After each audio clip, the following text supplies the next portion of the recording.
Welcome back, guys. In today's episode, I'm sharing 10 true disturbing stories about lake houses in the Appalachian Mountains. These stories will make you think twice before ever staying near still water again. But before we begin, please consider subscribing. And don't forget to like and share it with your friends. Let me know where you're watching from. Thank you all. Now let's start. The lake house wasn't mine. It belonged to my aunt, and she offered it to me for the summer after my semester ended. I didn't even hesitate. I needed space, real space. No dorm walls, no neighbors, no late night noise bleeding through the ceiling, just quiet. So when she mentioned an empty house on the water, I said yes without thinking twice. She only gave me one warning before handing over the keys. I still remember how casually she said it, like it was nothing. The water level drops and rises. Don't worry if it looks strange. It does that here. That was it. No details, just that. I didn't ask what she meant. Maybe because I didn't care. Or maybe because I didn't want to seem paranoid. Either way, I let it slide. The house itself was old but solid. White paint peeling a little around the windows, but everything inside was neat, clean. Almost too empty. It sat high on stilts at the edge of a massive reservoir, tucked into a slope of Appalachian forest that looked like it could swallow everything in one gulp if it wanted to. No sounds out there except bugs and birds. The closest neighbor was a mile down a gravel road. I remember pulling in and thinking, this is perfect.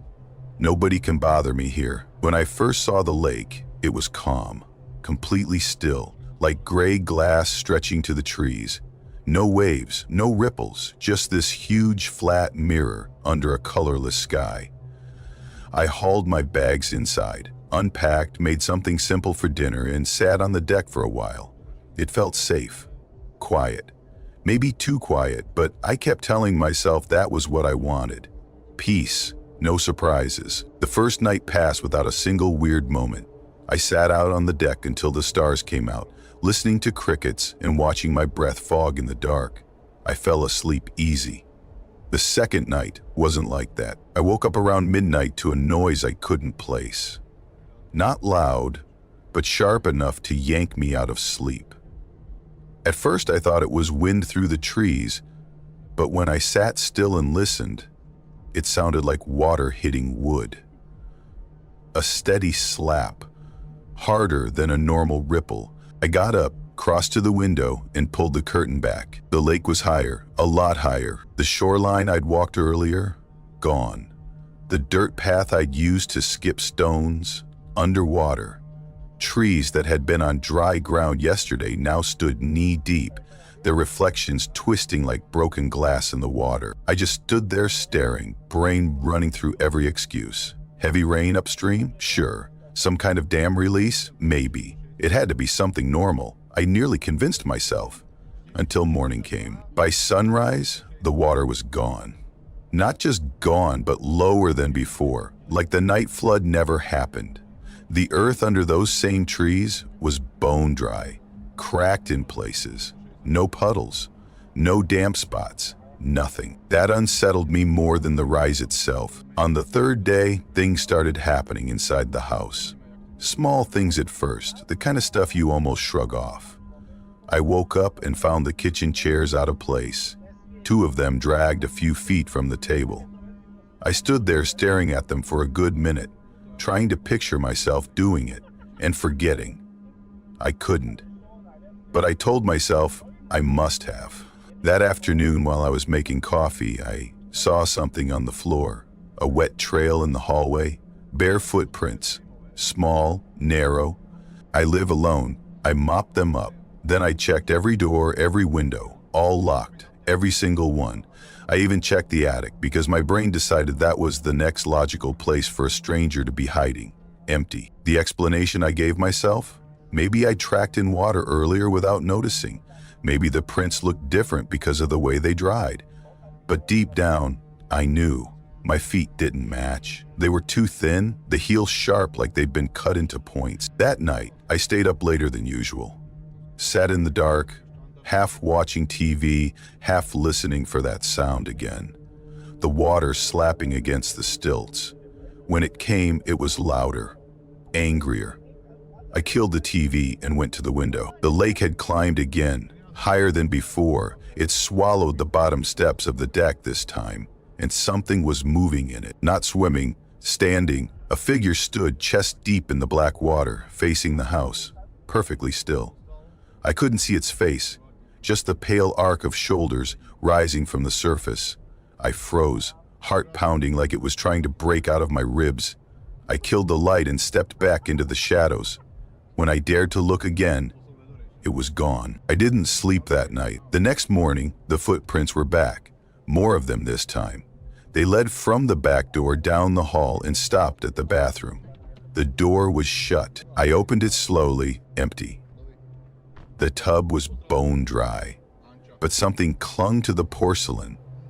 A single strand of hair, long, dark, definitely not mine. That's when I decided to leave.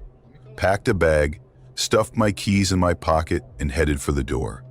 I stepped onto the deck and froze. The lake wasn't high anymore. It was low, so low that the waterline had crawled backward, leaving a wide stretch of cracked mud where the lake should have been.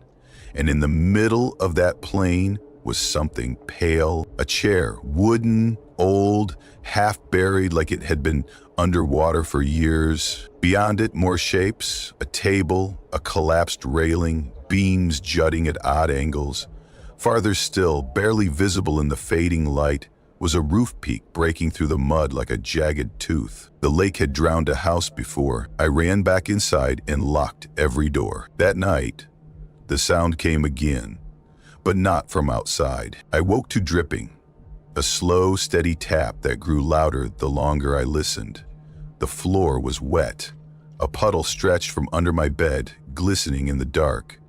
Water kept sliding in, even though the house sat on stilts. I grabbed my bag and bolted for the door. It wouldn't open. The wood had swollen like it was soaking up water from the inside. Behind me, the floorboards creaked. I turned and saw them. 4 figures stood in the hallway, motionless. Their clothes hung in rotted strips from mud-caked bodies, faces gray as stone, lips split wide, eyes pale and blind-looking. Water dripped from their hair, pooling at their feet. One of them, a woman, opened her mouth. It unhinged wider than any jaw should, and water poured out, thick, endless, black. It hit the floor with a slap. No voice, no scream, just the hollow rush of a river forcing its way through bone. The house groaned. The walls bulged and split like they were trying to breathe. Water gushed from the seams, freezing against my legs. I grabbed a chair, smashed the bedroom window, and jumped into the night. Hit the ground hard, rolled, and ran until my lungs burned. I didn't stop until I hit the road. When I came back with the sheriff the next day, the lake was calm, glassy. The house stood dry, untouched. They called me hysterical. Told me to get some rest. I didn't argue, I just left.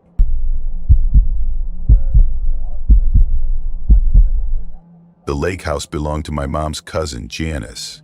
She offered it to me after I quit my job in the city.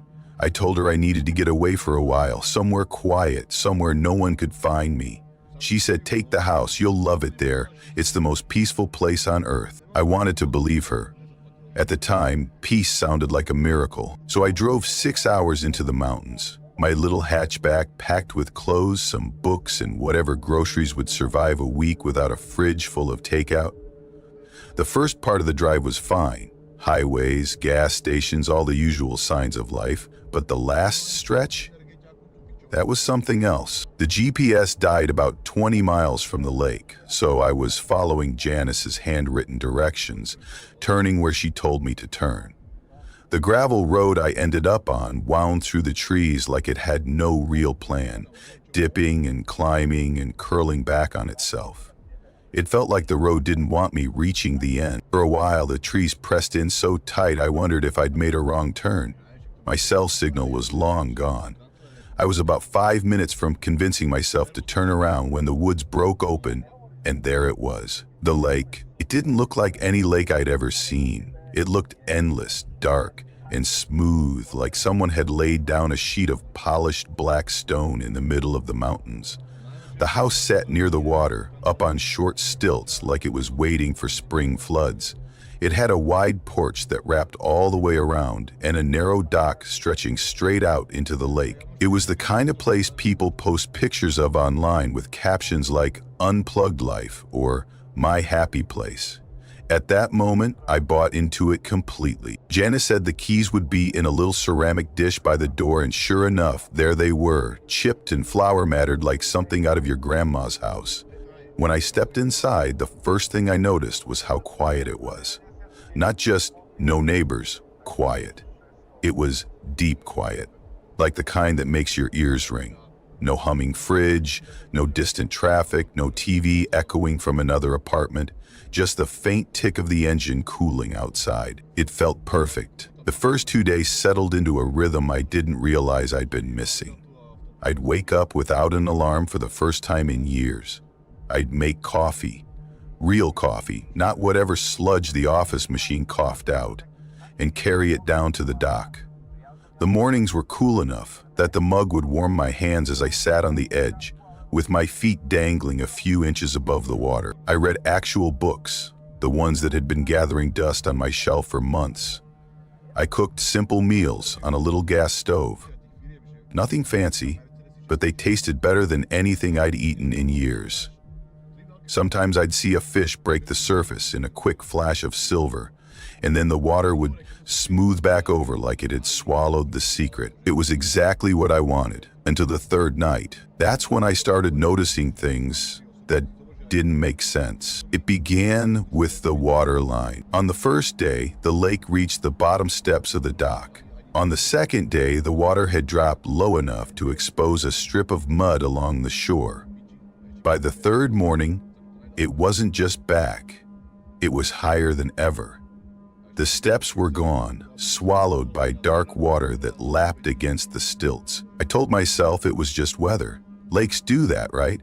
But later, I checked the forecast I'd downloaded before leaving. Clear skies, no storms, no rain, nothing that should have raised the water. That night, something woke me up. A sound. It wasn't the wind. It wasn't an animal rooting around outside. It was a dull, rhythmic thump. I sat up and held my breath, listening. The sound came again. Thump. A pause. Then thump again. Slow, heavy. It was coming from outside, near the water. I pulled on a hoodie, stepped onto the porch, and froze. The dock wasn't there. Where it had stood the day before, the lake stretched unbroken to the tree line on the far shore. No posts, no planks. Nothing but smooth black water shining under the moon. Then something broke the surface. A shape, smooth, pale, round like the top of a head. It stayed there, perfectly still, watching. I backed inside and locked the door. I didn't move until the sun came up. When I finally worked up the nerve to look again, the dock was back. But it wasn't the same. Mud streaked the boards. Long, deep grooves ran along the wood, like something had dragged nails down its length. I almost packed up right then. Almost. But in daylight, everything felt manageable. My brain tried to write it off. Exhaustion, nerves, imagination, take your pick. That afternoon, I decided to walk the trail that circled the lake. Maybe fresh air and movement would snap me out of it. About halfway around, I found another dock. Smaller, older, warped with age.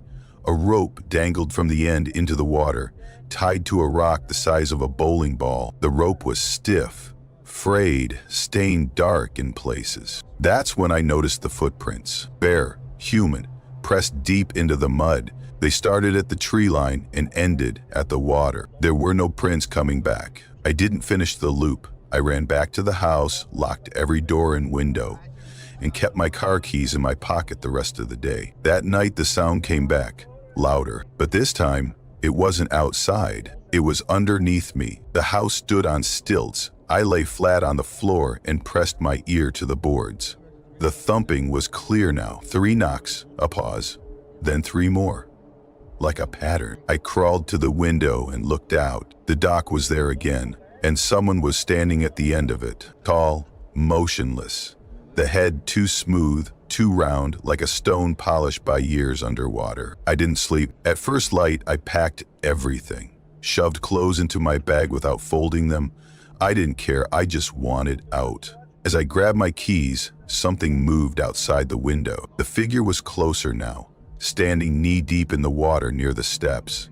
Its skin looked pale, slick, like it had been soaking for a long time. Its head tilted slowly, like it was listening for me. I bolted, drove without looking back until the trees thinned and the highway opened up like salvation.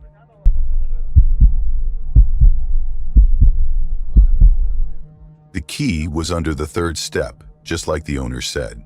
I crouched down, dug my fingers into the damp wood, and pried it out. It was colder than I expected, slick with dirt. I wiped it on my jeans and let myself into the lake house. I was just doing someone a favor. A friend of my cousin asked me to watch the place for a week while he and his wife took a trip. In return, I got a free stay in what sounded like a peaceful getaway. My job was simple. Water the plants, check the mail, keep an eye out for raccoons or whatever else liked breaking into lake houses. Honestly, it sounded like the easiest deal I'd ever said yes to. The road out there didn't feel like a road, more like an old gravel scar carved through the trees. My car hated it. Every rock felt like it was trying to tear the bottom out. It went on forever, twisting and narrowing until I started wondering if I'd missed a turn somewhere. No other houses, no signs of life, just trees pressing in like they'd been there since the world started, and the lake, flat and gray, like metal stretched to the horizon. The house sat at the very edge, down near where the trees finally gave up. It wasn't fancy, just weathered wood and a sagging porch. If I'm being honest, it looked like something that would creak just from a strong breeze, but still, it was free. And the lake view wasn't bad. Inside, the first thing I noticed was the smell. Dry. Not musty like a basement, but that old, unused smell like stacks of paper that haven't been touched in years. The floors were uneven, and every step sent a groan through the boards that carried from one end of the place to the other. The furniture didn't match. Like someone furnished it entirely from garage sales, a sagging couch, a couple of chairs that didn't belong in the same decade, and a kitchen table carved with initials that definitely weren't recent. The curtains were thick and stained with sun, and the windows, I'm pretty sure they hadn't been opened in decades. Maybe longer. There were 2 bedrooms upstairs. I picked the one facing the water. The bed dipped in the center like it had given up years ago, but whatever, it was free.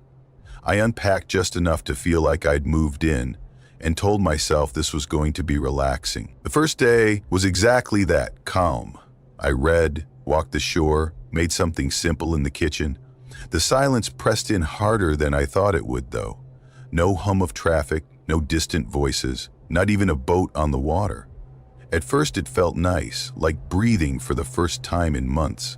But by sunset, I realized how loud quiet could be. You start hearing your own heartbeat after a while. Every tiny noise sounds intentional. Still, I told myself that was the point. Out here, quiet was supposed to mean safe. That didn't last. The first weird thing happened the second night. I'd gone to bed early, the kind of early you only do when there's nothing else to do. I woke up sometime after midnight to a sound, a click, soft but distinct, like the latch on the back door. My eyes opened, and I just lay there, listening. Holding my breath like that would make my ears work better. Nothing else happened. No footsteps, no movement, just that one sound. After a few minutes of staring at the ceiling like an idiot, I told myself the wood was old. Houses settle, doors shift, that kind of thing. It wasn't even a good lie, but it was enough to get me back to sleep. The next morning, I checked the back door just to shut my brain up. Locked, same as I left it. Night 3, though, it happened again. Only this time, 2 clicks. One sharp snap like the door opening, then another like it closed. I sat straight up in bed, grabbed my flashlight, and crept downstairs barefoot, heart punching my ribs so hard it almost felt funny. I checked everything, the kitchen, the living room, even behind the couch like I was in a bad horror movie. Nothing. Every door locked, every window shut. I didn't sleep much after that. By the fourth night, it was different. No clicks this time. Just a sound like something heavy sliding across the floor upstairs. A slow, deliberate scrape of wood on wood. I gripped the flashlight so hard my hand cramped and started up the stairs, legs shaking so bad the steps groaned louder than usual. My bedroom door was open wider than I left it. Inside, everything looked the same, except the bed. It wasn't against the wall anymore. It was angled out just a little, like someone tried to move it and stopped. That's when it hit me. This wasn't the house settling. This wasn't me imagining things. Something was happening. I barely slept at all that night. Just lay there, waiting for the next sound. The next morning, I noticed the lake. When I arrived, there'd been at least 20 feet of rocky ground between the porch and the water. Now, the lake was kissing the bottom step. I went outside, heart pounding, and circled the house. The porch supports were half underwater. My car, parked up by the trees, had water pooled around its tires, and it hadn't rained, not once. I thought about leaving. God, I thought about it. But the road out dipped low in a few spots. If the water had risen this much, the road was already gone. I told myself I'd wait a day, maybe two, let the water recede. That was a mistake. I didn't even pretend to sleep the next night. I sat on the couch, flashlight in my lap, staring at the stairs like they'd sprout legs. Hours crawled by. Nothing. Then, sometime past 2, I heard it. Not clicks, not scraping, breathing, slow, shallow breaths. Inside the house, I didn't move. Didn't even blink. Just sat there, ears straining, trying to figure out where it was coming from. Kitchen? Stairs? No. It didn't sound like one spot. It was everywhere. Like the walls themselves were breathing. Finally, something in me snapped. I bolted upstairs, shoved the dresser in front of the bedroom door, and sat on the bed, gripping the flashlight so hard my knuckles hurt. At some point, exhaustion won. I passed out, sitting up. When I woke up, sunlight was streaming through the curtains. First thing I saw was the dresser, back against the wall where it had been before.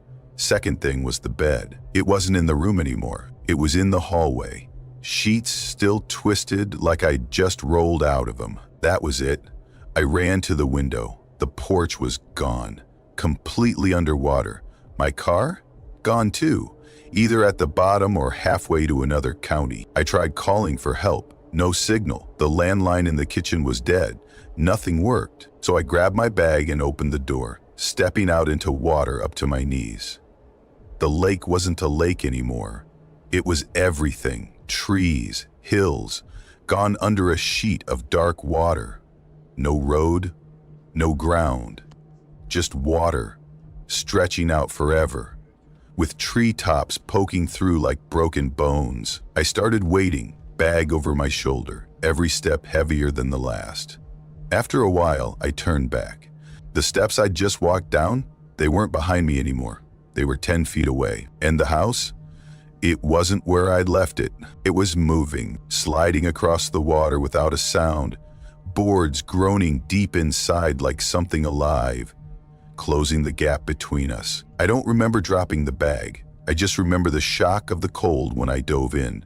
I swam like hell, arms burning, lungs tearing, but I didn't stop. Behind me, I heard it, the slow drag of wood against water.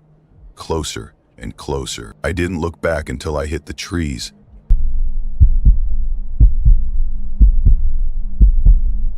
I was 13 when it happened. My uncle had this old house on a lake out in the Appalachian Mountains. It was just this squat 2-bedroom structure with peeling siding and a roof that looked tired of being a roof. The dirt road to get there didn't even look official. It wound through the trees like somebody just drove through the forest enough times to make a path, and when it ended, it just ended. Straight into water. Trees everywhere, packed so close together that you'd forget sky even existed. My parents loved that place. They'd go on about how peaceful it was, like that was supposed to be a selling point for me. They kept saying I needed quiet time. No TV, no friends, no video games, no actual fun. Just the sound of my own thoughts, which, let me tell you, were thrilling. So when they told me I'd be spending a long weekend there with Uncle Ray, I nodded, packed my bag, and kept my complaining on the inside. I figured if I said anything, they'd call me ungrateful, and that would be the end of that. Uncle Ray wasn't bad company. He just wasn't much of anything. He was this thin guy with a gray buzz cut and a face that always looked like he was doing math in his head. The kind of guy who seemed permanently halfway through a crossword puzzle in his brain. He didn't talk much, and when he did, it was short stuff, like eat something or stay out of the shed. I figured the shed was full of tools or rusty nails or maybe some weird taxidermy project I didn't want to know about. Either way, I didn't care enough to argue. The first day was fine, if you like rides in trucks that smell like an ashtray. We drove up in his old rust-colored pickup, him chain-smoking the whole way, while pointing out random landmarks like that used to be a post office, and that's where the sawmill burned down. The road got narrower and bumpier the higher we went, until it felt like the trees were closing in. When we finally pulled up, the lake was this flat sheet of gray that just sort of sat there. No boats, no swimmers, no cabins on the far side, just water and trees. Like the lake had swallowed everything else and wasn't planning on giving anything back. Inside the house was worse. It smelled damp, like everything had been left wet too long. Every floorboard groaned when you stepped on it, like the house had arthritis. There was no TV, just a radio that looked like it belonged in a museum, a few old paperbacks, and one framed photo of a dog that clearly hadn't been around in years. I ended up staking out the couch in the front room because the spare bedroom smelled like mothballs, and something even worse, like mice had a timeshare in there. That first night, nothing happened. I read one of the old books until it got too dark to see, then listened to bugs outside until I passed out. Not exciting, but honestly, boring was fine with me. The second day was when things started to feel off. Nothing big at first, just little stuff. For one, the door to the back deck didn't close right. I found that out when I tried to latch it and it wobbled. When I asked about it, Ray said, "Wood swells when it rains," and went back to whatever he was doing. He was right. The latch hooked, but if you pressed a little, it popped loose. That bugged me more than I admitted. Later that afternoon, Ray went into town for bait, and I decided to check out the lake. There was this pathetic dock with 2 rotting chairs at the end, so I sat there and started tossing rocks in. That's when I noticed how quiet it was. No birds, no frogs, no insects buzzing near the water, nothing. The trees stood there like they were holding their breath. It was the kind of silence that makes your ears ring after a while. Eventually, I got up and went back to the house, because even boredom was better than feeling like nature itself was glaring at you. That's when I saw the footprints. They were on the kitchen floor, leading from the back door straight across the room. Barefoot, small, muddy. I froze and just stared, waiting for my brain to come up with something that made sense. The prints were too small for Uncle Ray, and besides, he'd been wearing those heavy, mud-caked boots when he left. These were different, thin, light, like a kid's. When Ray got back, I showed him. He stopped cold, just looking at the floor. Then he crouched down like he was measuring them with his eyes. His face didn't change much, but something about him went stiff. Finally, he said, "Floor's damp. Mud sticks easy." Then he grabbed a rag, wiped him up, and that was it. No questions, no ha-ha-ha, weird, just done. That night, I didn't sleep much. I lay on the couch, staring at the glass doors that faced the lake. The dark outside didn't look normal. It looked heavy, like it was leaning on the glass, trying to get in. Every groan of the floor made me tense up, even though Ray was snoring in the other room. At some point, I drifted off. When I woke up, it was still dark, but something was different. The air smelled worse, like wet leaves left too long in a pile. My chest tightened. Then I saw them. Footprints. Again, but not in the kitchen this time. In the living room, coming straight toward the couch. I followed them with my eyes until they stopped right where I was lying. I didn't think, I just bolted. Ran to Ray's room and shook him awake. He followed me out, blinking like he'd just stepped into daylight. When he saw the prints, his jaw tightened. But he didn't look surprised, not even a little. He wiped them up same as before and told me to go back to sleep. The third night, I didn't even try to sleep. I sat on the couch clutching a flashlight I'd found in a drawer. Midnight came and went. The trees outside swayed a little, but the lake stayed flat, black, and still. Around 1, I heard a tiny scrape, like metal against wood. My stomach dropped. I swung the flashlight toward the back door just as the hook latch lifted, slowly, like someone was curling a finger under it. The door eased open. No wind, no sound outside, just a slow, steady push. My hand shook so hard the light jittered everywhere. Then I saw it. A figure standing in the doorway. Not big, not tall, just a thin shape. Water dripping off it, pooling on the floor. My chest seized like I couldn't pull air in. It stepped forward, slow, like it had all the time in the world. I ran. No thinking, no plan, just pure instinct. I tore down the hall and burst into Ray's room. Empty, bed made, sheets cold like no one had been there all night. My stomach flipped, but my legs didn't stop. I bolted through the front door barefoot and hit the dirt road, running so hard it felt like my lungs were on fire. I didn't look back. Headlights hit me like a punch and I almost collapsed right there. My parents' car. They said they heard me screaming before they saw me. I never told them everything. Not about the figure in the doorway.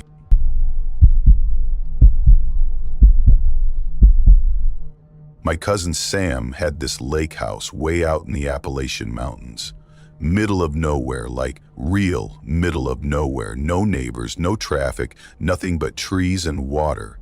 He inherited it from his grandfather years ago, but he barely ever went there.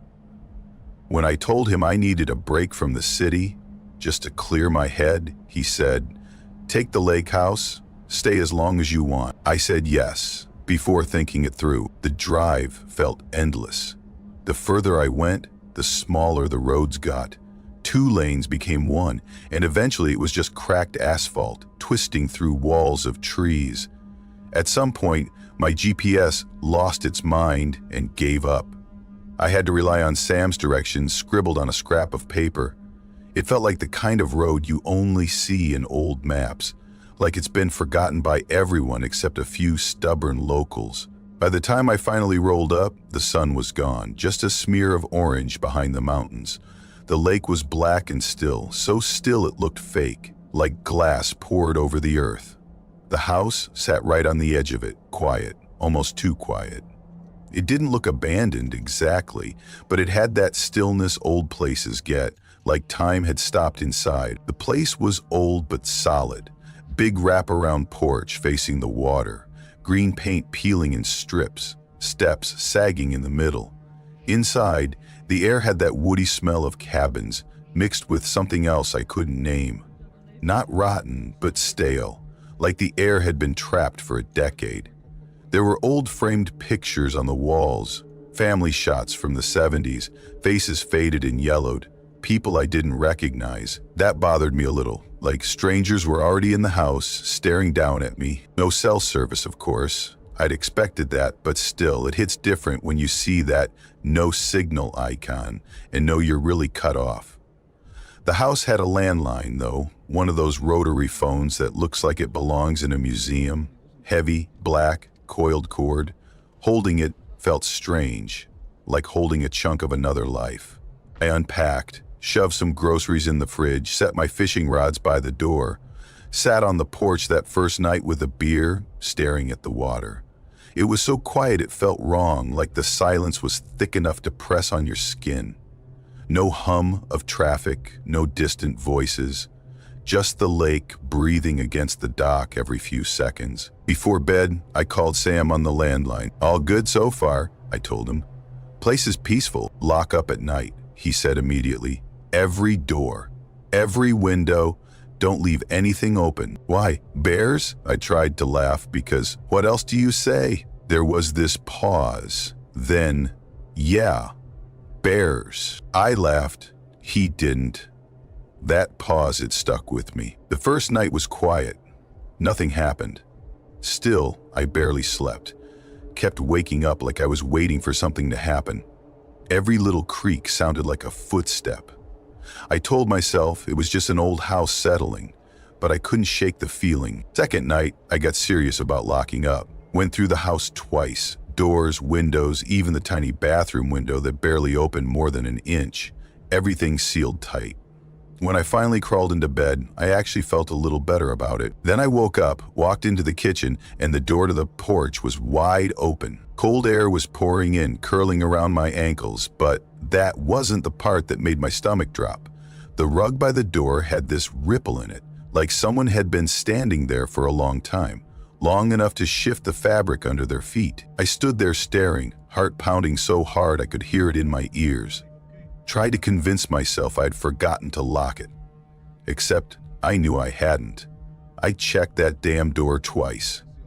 Still, what else do you tell yourself?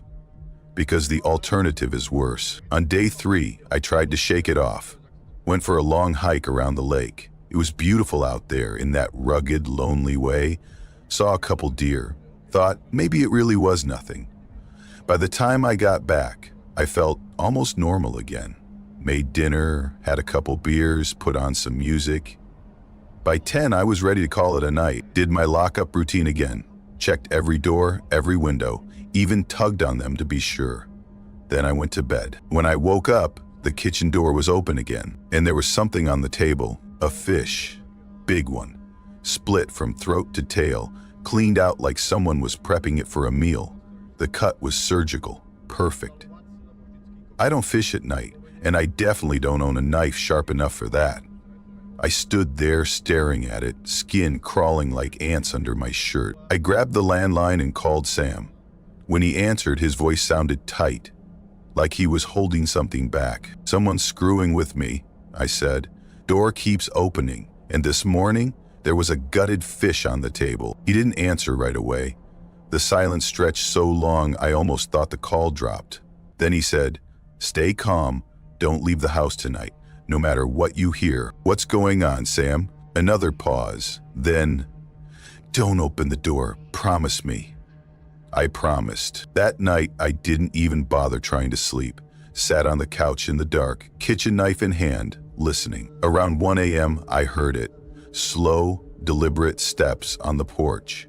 Bare feet. Each board creaked with this sick rhythm, like it was counting down. Then a voice, muffled through the wall. "Come out, just for a second." My grip tightened on the knife so hard my fingers went numb. The voice moved along the wall toward the windows. Then another voice joined in. Higher, softer. "You left the door open for us before. Do it again." My throat locked up. I didn't move. Didn't breathe. The voices circled the cabin. I heard fingers tapping on glass, nails scratching. Once, something dragged along the siding. A long, slow scrape, like claws on wood. Then, silence. An hour of nothing.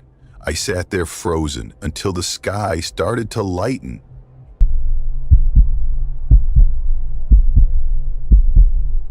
The house sat low near the shoreline, slouched almost, with its weathered wood and a deck that creaked if you even looked at it wrong. Honestly, the deck looked like it would give way if you stepped too hard. My aunt had asked me to check on the place because of the freeze warnings. Nothing complicated. Make sure the pipes didn't burst, turn the heater on, maybe stay the night if I wanted. That was the pitch. I'd done it before, sure, but never this late in the year, and never alone. Normally, someone comes with me, or there are at least a few lights in other cabins scattered around the lake. Not now. The summer people were long gone. Their boats were pooled weeks ago, cabins boarded up, driveways empty. Pulling into that narrow gravel drive, my headlights caught the porch for a second, and then nothing but trees and black water behind me. The engine sounded too loud in all that stillness, like it didn't belong there. Like I didn't. No cell signal, which I expected. I didn't even bother checking more than once. Just flipped the phone into airplane mode to save battery. The cold smacked me in the face when I stepped out, sharp and dry and somehow heavier than air. Like the whole place was holding its breath. The porch groaned under me as I climbed the steps, and I had this stupid thought that maybe one would snap and drop me through. The key stuck a little in the lock, like the door wasn't thrilled about being open, but it gave. Inside was exactly how I remembered it. Thin curtains hanging limp, that rug with the curled edges that always tries to trip you, wood walls lined with old black and white photos of the lake, back when people still smiled for pictures. The faint cedar smell was still there from the closet where my aunt stashes firewood. I tossed my bag on the couch and started moving through the place, turning taps to make sure nothing had frozen. Bathroom water ran fine. The kitchen was a little sluggish, but still working. Everything normal, until it wasn't. That's when I saw the first thing. A light was on in the back bedroom. Just one. This soft yellow glow, leaking into the hallway from a door cracked open an inch. My aunt never leaves lights on. She's obsessive about shutting everything down before leaving. Last time I was here, she made me triple check every outlet before locking up. I told myself someone probably forgot. Maybe my cousin stayed here a few weeks ago and left it on. Easy explanation. So I pushed the door open. The room looked like it had been trapped in amber. Quilted bedspread, matching nightstands, old dresser leaning a little to one side. The lamp sat there, glowing like it had every right to be. One of those pull chain ones, sitting on the table like it belonged. I tugged the chain. Click, dark, problem solved. I moved on, opened the closet just to be sure nothing was leaking, then shut the door and went back to the living room. But the quiet felt different now. Not just empty, charged, like the house was listening. I was in the kitchen when I heard it. A clink. Soft, metallic, like a spoon tapping glass. My head snapped around so hard my neck popped. Nothing. The counter was clear, sink empty, cabinets closed tight. I opened the one over the sink, and every glass sat bone dry, lined up like soldiers. Nothing had fallen, no water anywhere. I just stood there for a second, hand on the cabinet door, waiting for something else. When nothing happened, I told myself it was pipes. Old houses do that. Wood shifts, things knock around. That's all. By the time I finished checking everything, the sky outside was pitch black. The lake had turned into a hole in the earth. No reflection, no shine, just absence. I heated up a can of soup on the gas stove and ate it out on the deck. There wasn't a sound except for one splash far out where the water met the trees. Probably a fish. When I came back inside, the light in the back bedroom was on again. I froze in the hallway, staring at that glow.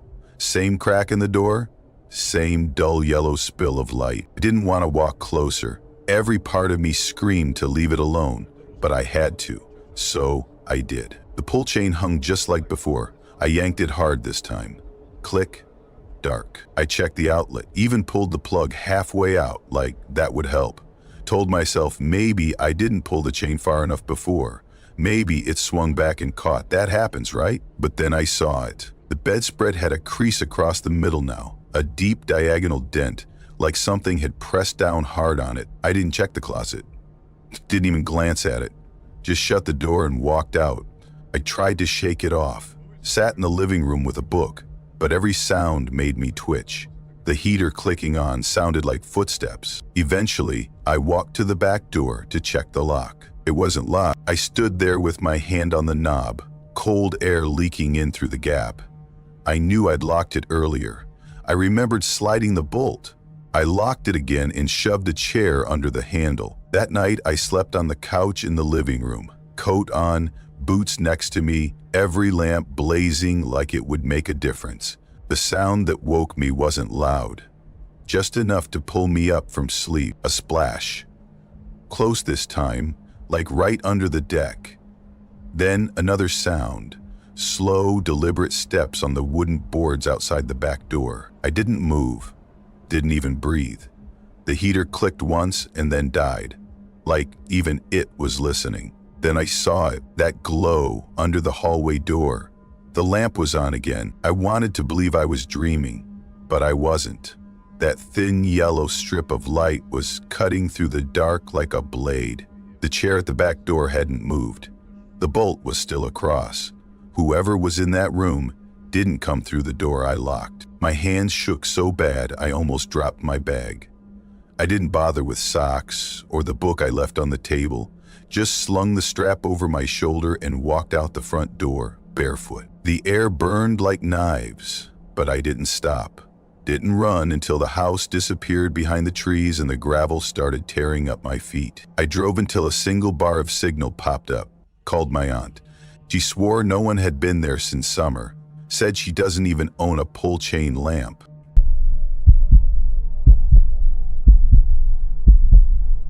My uncle's lake house in Blue Hollow wasn't on any map. To get there, you had to drive past this old white church with no sign. I honestly thought I'd made a wrong turn until I saw the water glinting through the trees. By then, the trees were pressing so close together they felt like walls. The sunlight broke in stripes across the hood of my car.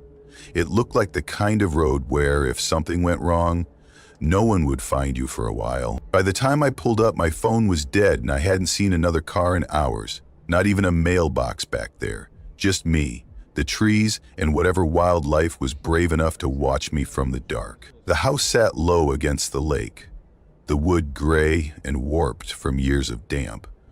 My uncle called it rustic. I called it neglected, but not to his face. He loved the place. When he asked me to stay for 2 weeks while he went to visit my aunt's family in Michigan, I didn't think twice. I wasn't working much then, and free lodging sounded good. I stepped inside and the smell hit me. Wood, mixed with something faintly stale like wet laundry that had been left sitting too long. The floors creaked under my shoes. It wasn't filthy, just old. Worn in a way that felt permanent, like time had moved on without it. Then I noticed the curtains. Heavy fabric nailed down at every corner, not pinned, nailed. From the inside, when I asked him about it earlier, when he gave me the keys, he said one thing: don't open them after dark. That was it. Then he changed the subject like it was nothing. I laughed it off at the time. Some old mountain superstition, I figured. Appalachia's full of those. The first day was calm, quiet in that deep, unfamiliar way. I unpacked, dropped my stuff in the spare room, and walked the dock. The lake stretched out like a sheet of black glass, so still it looked fake. Forested hills walled it in on every side. No houses, no roads, no lights across the water. Just trees and silence. It felt almost good, a break from everything. But there was something about that stillness that made me uneasy if I thought about it too long. That night, I crashed early. Around 2 a.m., something woke me. At first, I thought it was wind, but then I realized it was coming from the lake.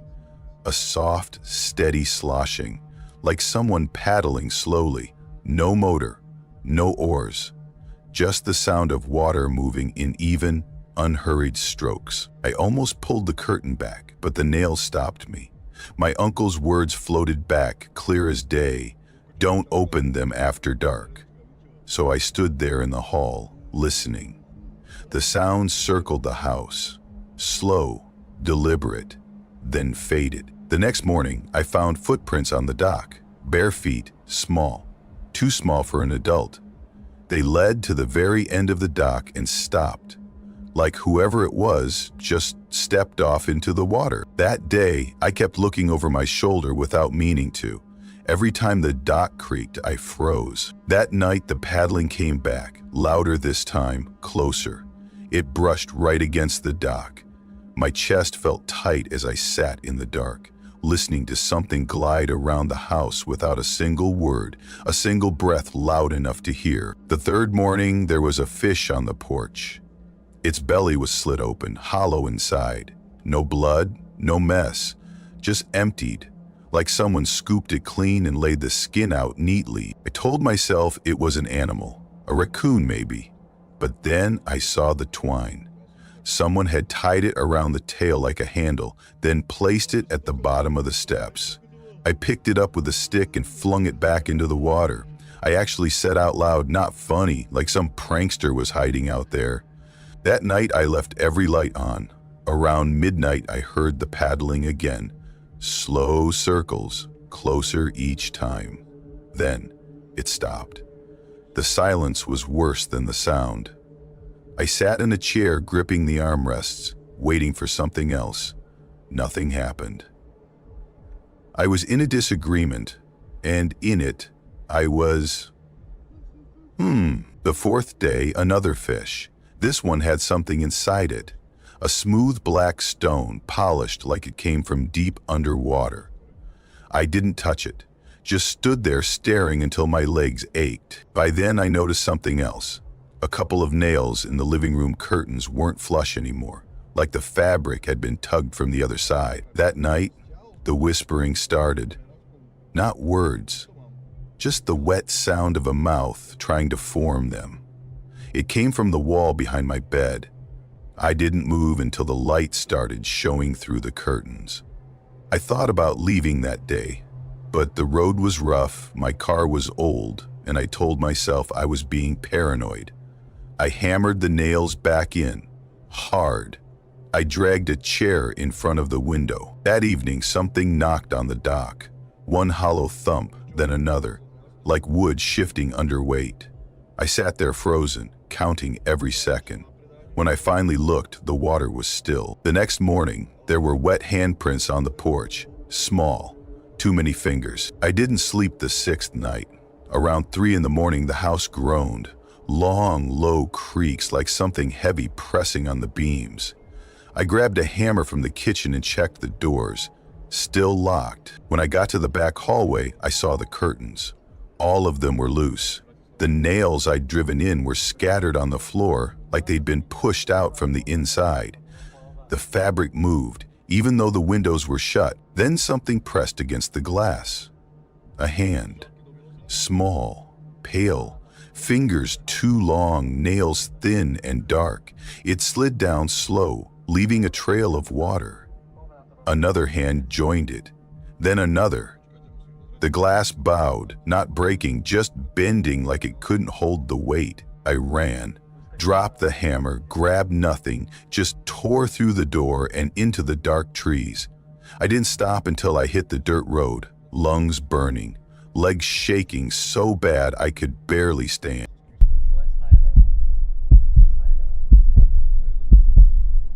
We left on a Friday evening. The drive was long, and the deeper we went into the mountains, the more it felt like we were falling off the map.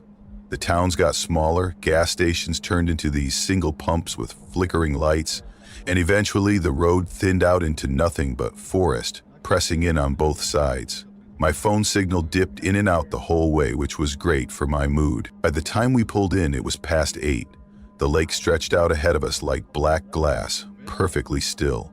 The house sat low near the waterline, perched on a sagging dock like it was leaning in for a drink. 2 stories, white paint curling off in strips, windows reflecting nothing but darkness. There weren't any other houses in sight, just trees wrapping around the lake like they wanted to hide it. Inside smelled faintly like damp wood and something old that never quite aired out. Every step made the floor groan like it was complaining about our weight. The living room had a stone fireplace and the most random collection of furniture I've ever seen.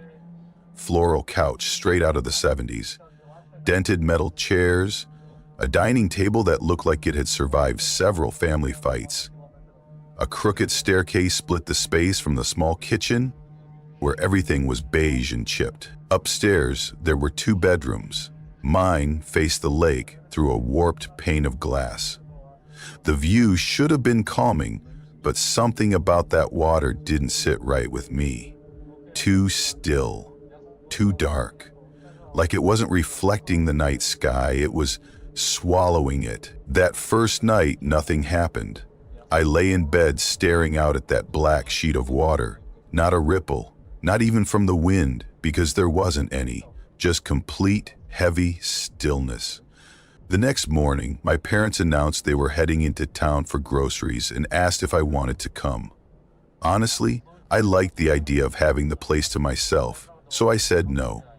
Figured I'd read or maybe walk along the water, get some quiet. I regret that now. About an hour after they left, I wandered down to the dock. The boards bowed under me, soft from years of soaking up lake water. I stopped near the edge and just stared out. The water barely moved. That's when I saw it. Something pale across the lake, tucked back in the trees. A house. Or at least, I thought it was a house. Weird thing? I hadn't noticed it last night. And I'm not talking about a little cabin peeking through the trees.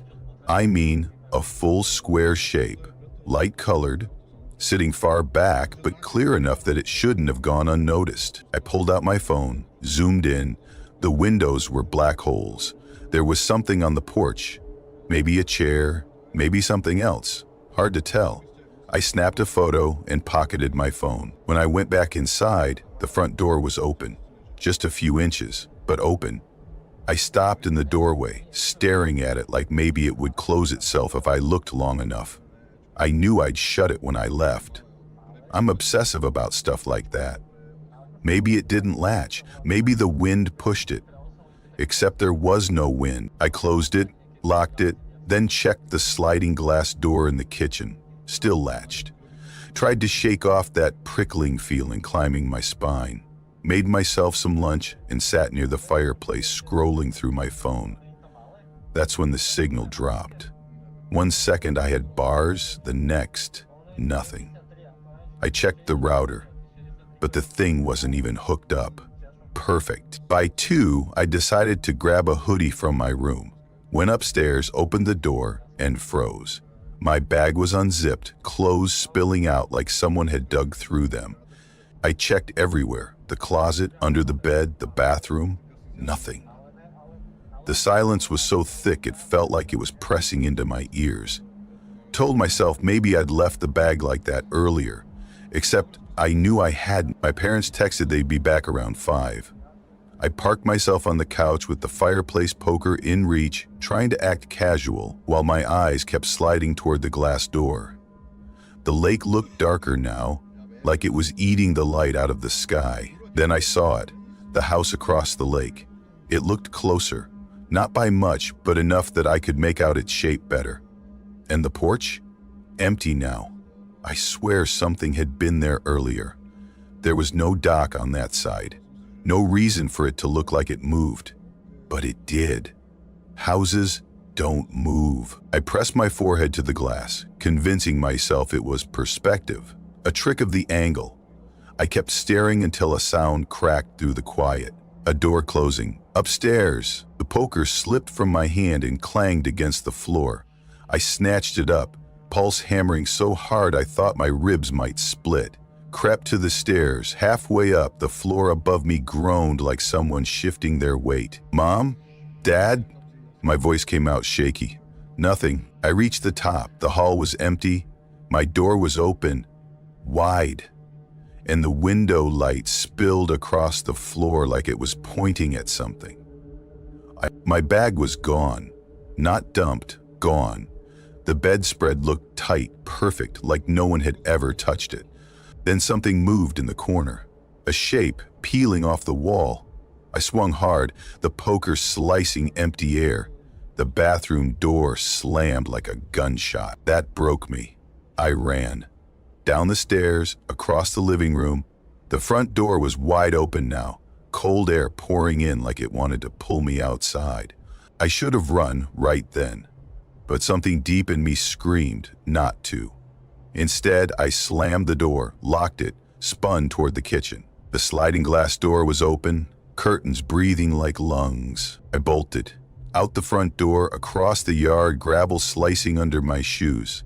My lungs burned, my legs turned to jelly, but I didn't stop until headlights carved through the trees, my parents' car creeping up the road.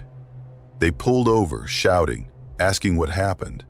I couldn't speak, just pointed back at the house, shaking so hard my teeth clicked together.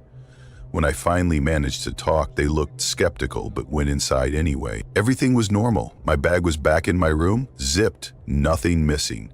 They told me I'd freaked myself out. Maybe they were right, but that night at dinner, I kept glancing out the window toward the lake. The house across the water was gone. When we packed up Sunday, I told my parents I'd wait in the car. Sat there staring at the lake, half expecting that pale shape to appear again.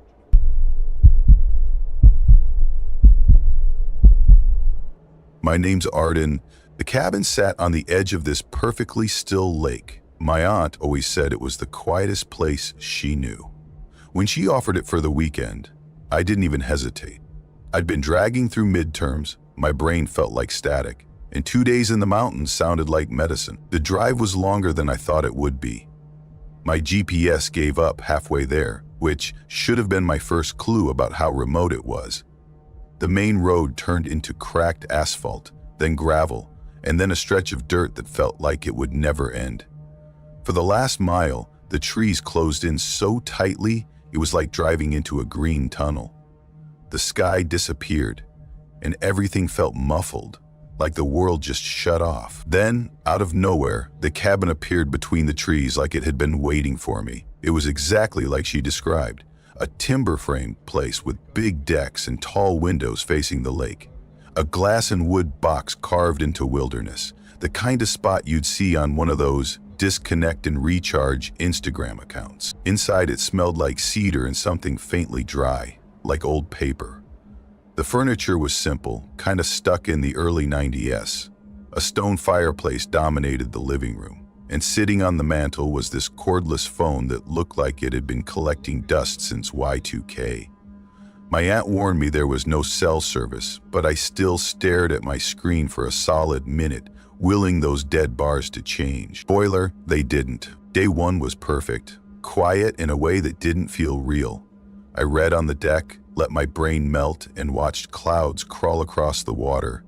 No boats, no people, just the occasional groan of trees shifting in the wind. By sunset, the lake turned black and the windows turned into mirrors. I locked the doors, turned on the kitchen light, and ate cold pizza straight from the cooler because apparently I revert to college mode when I'm alone. The weirdness started the next morning. I woke up and saw the deck chairs had moved. Not a lot, just slightly turned toward the water. At first, I figured I did it without noticing, or maybe the wind, except there hadn't been any wind. Still, it was easy to shrug off.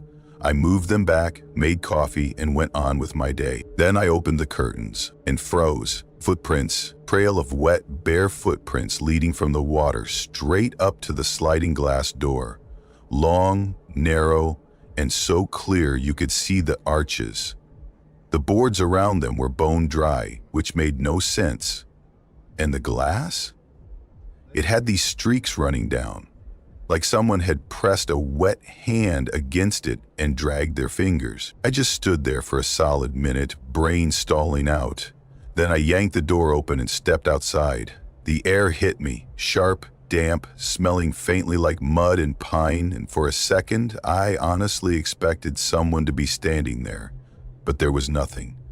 No boat, no ripples, just water so still it looked fake. I knelt down, touched the prints. Cold, but the wood around them? Dry. How does that even work? I spent the rest of the day trying to logic my way out of it. Maybe some kids swam across as a prank, but the lake water was freezing, like hypothermia in 5 minutes, freezing. And even if they did, how do you walk out of the lake and leave zero trail back? No exit prints, no drips on the deck. Just appear, press a hand to the glass, and vanish. By the time the sun started dropping, I was a bundle of nerves pretending to be calm. I made pasta, poured a drink, and told myself it was nothing. Locked the door, left the kitchen light on because apparently light makes you invincible. And then, in the middle of the night, I woke up to a sound. Soft, barely there, like a fingernail on glass. My body went rigid before my brain even caught up. I held my breath, staring at the dark ceiling, waiting. Another tap came, slow, deliberate. Then silence. I slid out of bed, every nerve on fire, and padded toward the living room.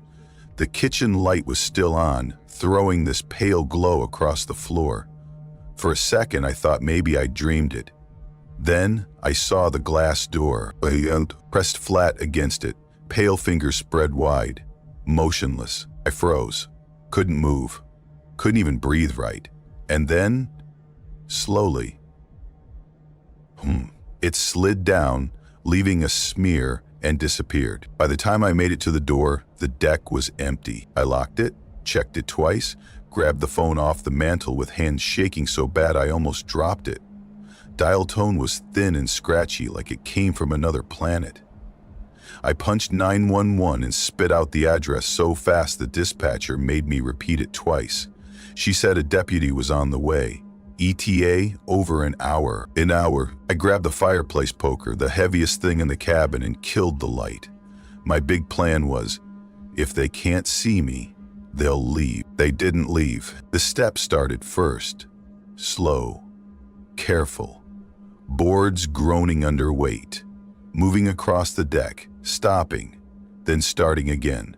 Circling the house. I stood there in the dark, poker in a death grip. Every muscle screaming to run, but where? Then, silence. I thought they were gone. My heart had just started to settle when, 3 sharp raps on the front door, loud enough to rattle my teeth. Then a pause, then softer knocks, almost gentle, and then the voice. Calm. Too calm. Pardon, my name. The sound rooted me to the floor. My stomach flipped so hard I thought I'd puke. Arden, open the door. Same tone. Smooth. Like we were old friends. I didn't answer, didn't move. The silence after that was worse than the voice. Then came the steps again, slow, retreating, boards creaking one last time. Then nothing. 2 hours later, the deputy rolled up. By then, everything looked normal. No prints, no streaks, nothing. He walked the perimeter, shone his flashlight into the trees, and gave me the probably some local messing around line. But the way he kept scanning the woods? Yeah, he didn't buy it either. I packed everything in 10 minutes flat. He followed me all the way to the highway, his headlights locked on me like a lifeline. When I saw the first gas station glow, I swear I almost cried. I didn't look back.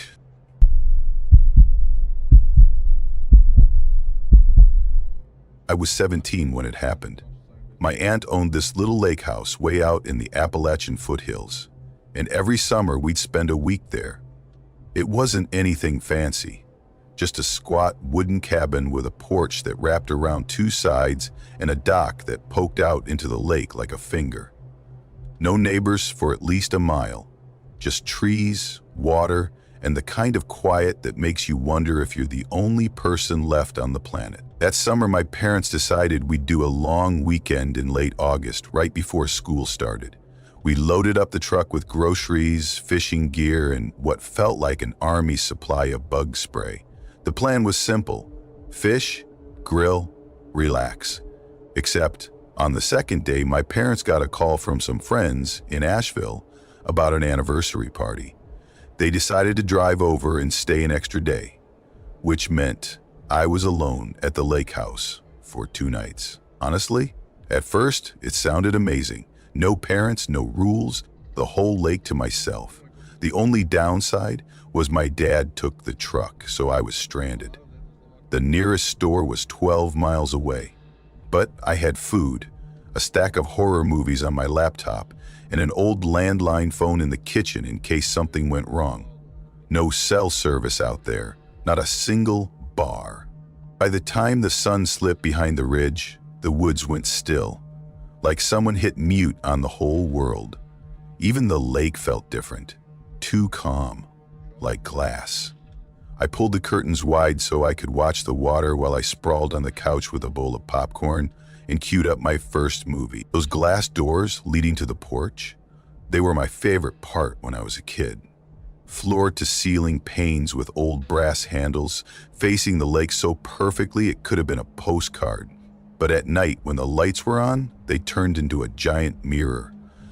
When I was little, I used to make faces at myself in those doors.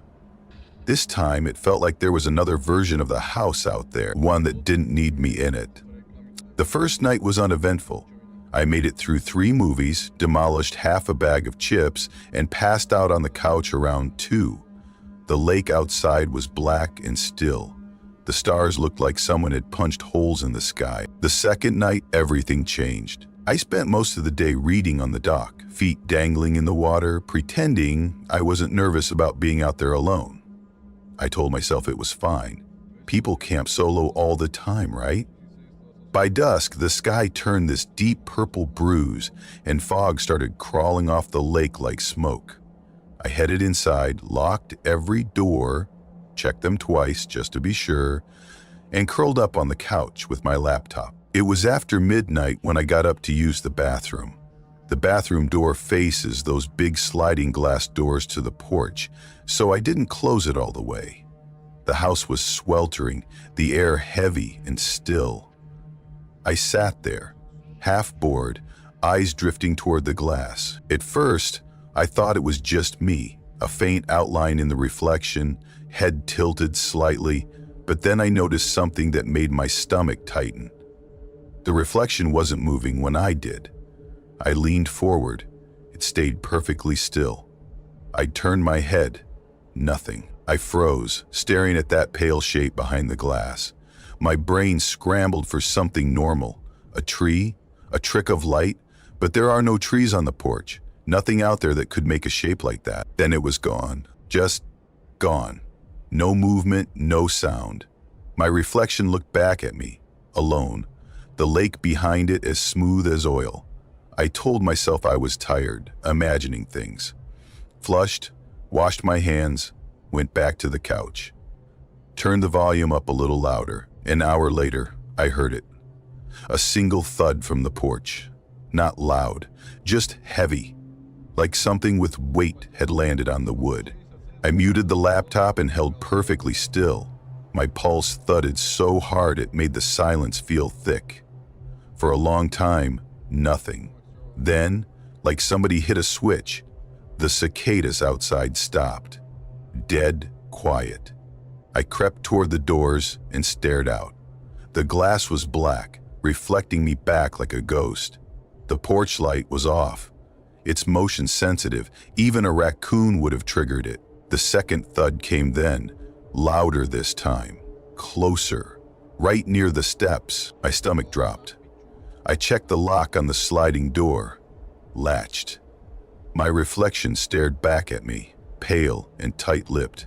I pressed my ear to the glass, holding my breath. Nothing. Just the faint lap of water against the dock. I backed away slow, fingers brushing the counter. The landline sat in its cradle by the fridge, county dispatch number on a sticky note above it. I stared at that note until the numbers blurred. Who was I even going to call? Hey, I heard a noise. Out here, that's normal. Then the boards creaked, soft, close, like someone walking, barefoot. I killed the lights, every single one. The reflection vanished and the outside came into view, what little the moon allowed.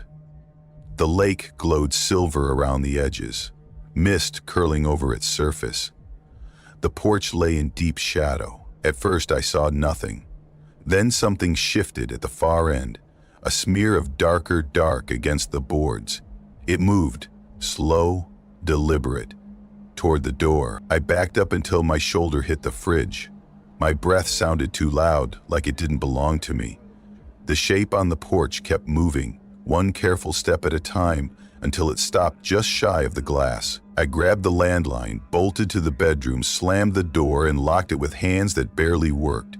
I flicked on the lamp, bright, harsh light, because my dad always said, light makes people think twice.